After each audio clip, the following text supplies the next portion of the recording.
বুথের মধ্যে শিবিরের ব্যালট ট্যালট পাওয়া যাচ্ছে, নেতাকর্মীরা ওনারা প্রকাশ্যে অস্ত্র বিলি করতেছে, যে দেশি অস্ত্র শস্ত্র একজনের কাছে, সেই ফুটেজটি আমাদের কাছে এসেছে।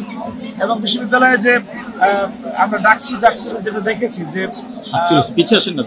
দেওয়ার যে প্রক্রিয়া, সেটি এখানেও পরিলক্ষিত হয়েছে যে বুথের মধ্যে শিবিরের ব্যালট ট্যালট পাওয়া যাচ্ছে।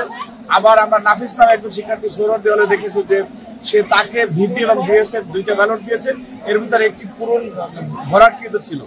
তাকে যখন আমরা এখানে আসতে বলেছি, সে বলছে যে ভাই আমাকে ভয় দেখানো হচ্ছে।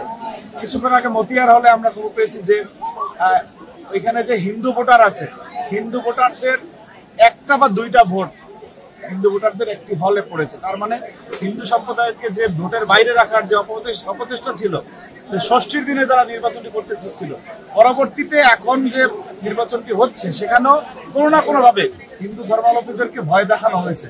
কারণ শিবিরের নেতাকর্মীরা মনে করে যে তারা হিন্দুদের ভোট পাবে না, এই বক্তব্যটি খুব স্পষ্ট। সুতরাং জামাতি প্রশাসনের প্রচ্ছন্ন মদতে ওনাদের সূক্ষ্ম কৌশলে আর একটি শিক্ষার্থীদের প্রতিনিধিত্ববিহীন নির্বাচন এখানে হয় কিনা সেটি সময় বলে দিচ্ছে।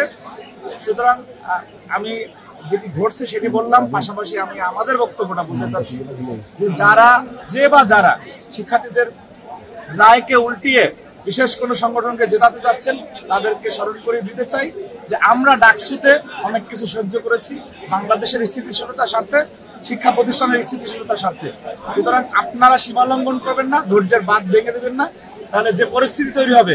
এজন্য এই যে ডাকসুর যে প্রধান নির্বাচন কমিশনার, উনিও একরকম জামাতের গায়েবী আমির জনাব ফকির নজরুল ইসলাম, ওনাদেরকে প্রত্যেককে বিচারের কাঠগড়ায় দাঁড়ানোর জন্য যে প্রক্রিয়া অবলম্বন করা উচিত সেটা আমরা অবলম্বন করবো ইনশাআল্লাহ বাংলাদেশের আইন অনুসারে। কারণ কোনো ঘটনাই লুকায়িত থাকে না। ওনারা বললেন যে কেউ ঢুকতে পারবে না, এখানে সারা দেশ থেকে শিবির কারাদেরকে ঢুকিয়েছেন, সুতরাং এটা ওনার বাপদাদার ক্যাম্পাস না, উনি